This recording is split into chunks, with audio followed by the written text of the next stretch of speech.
Hello guys, in this video, we will solve the problem of low phone lighting and automatic screen brightness of the phone. A very simple method.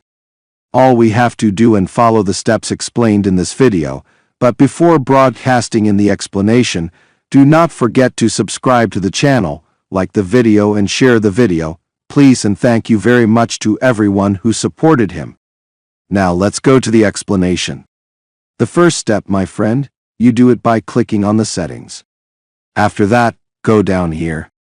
You will find the screen and brightness. Click on it. After that, in this option, if you find it activated, automatic adjustment, you deactivate it. What does this mean if it is activated? If this option is activated, the phone will control the light and screen brightness of the phone automatically. When, for example, the light at night is low, it raises it, and during the day as well. The important thing is that the screen or screen lighting of the phone is adjusted automatically through the phone. When you deactivate it, you can control it.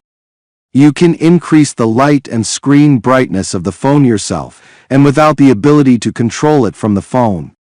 This was the topic of today's video. I hope you liked it. If you have benefited, if you have any questions, problems or suggestions, write them in the comments and we will meet in an upcoming video, God willing.